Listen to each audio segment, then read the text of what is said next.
आज हर कोई जानना चाहता है कि आखिर ये ब्रह्मांड में जीवन की उत्पत्ति कैसे हुई। तो इस वीडियो में हम बात करने वाले हैं कि पृथ्वी पर मौसम का शुरुआत कैसे हुआ और साथ ही साथ इस ब्रह्मांड में जीवन की सृष्टि कैसे हुई। तो आपको इसके बारे में पूरी जानकारी चाहिए तो इस वीडियो को शुरू से लेकर एंड तक बिना स्किप किए देखते रहिएगा। और अगर आपको ये वीडियो पसंद आए तो वीडियो को लाइक कीजिए और साथ ही साथ इस वीडियो को अपने दोस्तों के साथ भी शेयर कीजिए, जिसकी मदद से वो भी जान पाए कि आखिर इस ब्रह्मांड पर जीवन की सृष्टि कैसे हुई। तो चलिए दोस्तों इस वीडियो को शुरू करते हैं। वैज्ञानिकों की खोज के अनुसार ब्रह्मांड अपनी उत्पत्ति के काल से अब तक फैल रहा है और फैलता ही जा रहा है। बिग बैंग के सिद्धांत को माने तो न दिखाई देने वाले बिंदु में हुए भयानक विस्फोट से तारों की उत्पत्ति हुई और ये तारे उस अकल्पनीय उत्पन्न ऊर्जा से अभी तक जल रहे हैं। ये संसार ऊर्जा का ही खेल है।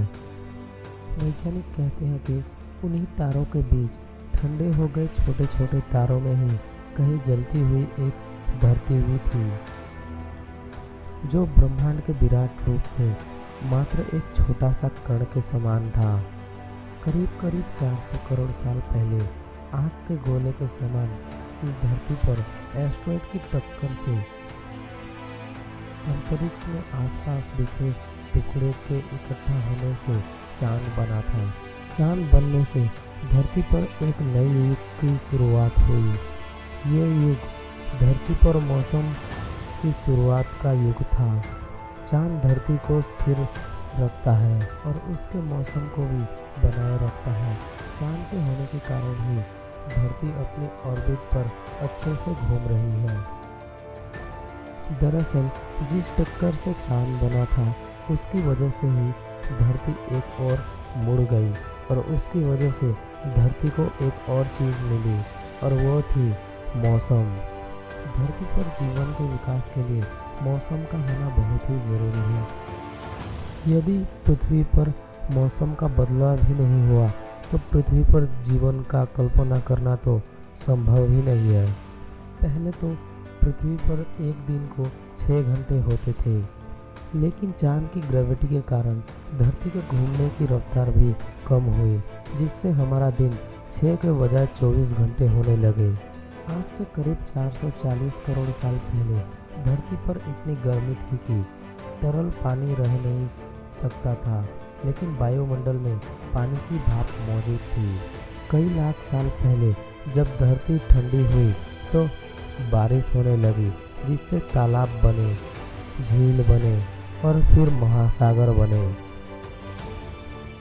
380 करोड़ साल पहले हमारे पास चांद था, समुद्र था, लेकिन वैसा नहीं था जैसा आज हम देख रहे हैं। इसीलिए जीवन की शुरुआत के लिए अभी और वक्त और बदलाव की ज़रूरत थी।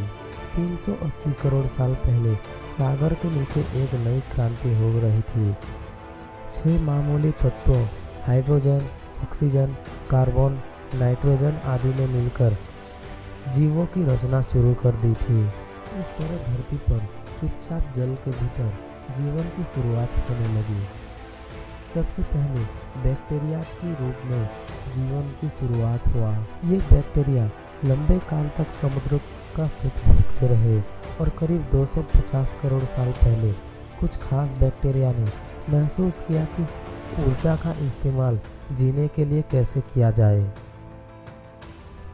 महसूस करने का अर्थ ये है कि यदि आपको एक बंद कमरे में रख दिया जाए और आपको ध्यान सबसे पहले उस ओर जाएगा जिस तरफ हवा और प्रकाश आ रहे हैं। इसी तरह उन्होंने महसूस किया कि ऊर्जा का इस्तेमाल कैसे किया जाए। उनके इस प्रयास में ऑक्सीजन पैदा हुई और इस तरह ऑक्सीजन ने हमारी दुनिया में एक नई क्रांति की शुरुआत कर दी। ऑक्सीजन का होना जीवन के विकास में ईंधन होने जैसा था।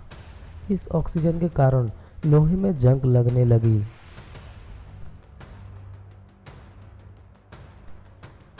जंग लगा लोहा महासागर के तल पर जमा होने लगा।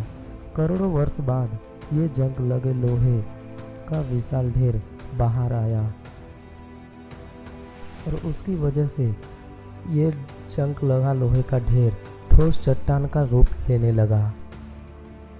जब महासागरों में जंग लगने के लिए लोहा ही नहीं बचा तो ये बैक्टीरिया एक दूसरे काम में लग गए। उन्होंने इतनी तेज ऑक्सीजन बनाई कि महासागर ऑक्सीजन से भर गया और वह ऑक्सीजन महासागर के ऊपर वायुमंडल में जाने लगी। इसके बाद इस घटना से जीवन के विकसित होने में रफ्तार आ गई और जीवन ने एक लंबी छलांग लगाई। पहली बार किसी बैक्टीरिया ने ऑक्सीजन के सहारे भी जीना सीख लिया था। 400 करोड़ साल पहले वायुमंडल में ऑक्सीजन का स्तर 0 से लेकर 13% तक पहुंच गया था। ऑक्सीजन के साथ ही वायुमंडल में ओजोन लेयर बनने लगी जो हमें सूर्य की खतरनाक लेयर रेडिएशन से बचाती है। वैज्ञानिकों के अनुसार जब ऑक्सीजन की मात्रा बढ़ जाती है तो उसके दबाव से आकार भी बढ़ता है और जटिलताएं भी बढ़ने लगती है। इसके चलते समुद्रों में जीव और जानवरों के सबसे ज़्यादा एवं सबसे उन्नत समूह में पैदा हुए। करीब 50 करोड़ साल पहले समुद्र में पहली कांटे वाली मछली पैदा हुई। ये मछली हमारी पूर्वज है। असल में आज के सारे रीढ़ वाले जीव इन मछली के आधारभूत ढांचे पर ही बने हैं। करीब 40 करोड़ साल पहले सबसे पहले महासागरों से बाहर आए एम्फीबियंस अर्थात उभयचर से रेप्टाइल अर्थात सरीसृप बने। सरीसृप का महासागर से संपर्क टूटने के बाद वे धरती की दूसरी जगहों पर बसने लगे। इससे उनके भीतर नए नए अंग विकसित होने लगे और इसी तरह पृथ्वी पर विभिन्न जीवों की उत्पत्ति होने लगी। मुझे लगता है कि आपको अपने सवाल का जवाब मिल गया होगा कि पृथ्वी पर जीवन की उत्पत्ति कैसे हुई। तो अगर आपको ये वीडियो पसंद आई तो वीडियो को लाइक कीजिए, शेयर कीजिए और साथ ही साथ मुझे कमेंट सेक्शन में ये बताइए कि आप ये वीडियो देख कहाँ से रहे हैं। और अगर आप हमारे चैनल पर नए हैं तो हमारे चैनल को भी सब्सक्राइब ज़रूर कर दीजिएगा। तब तक के लिए अलविदा, मिलते हैं अगली वीडियो पर।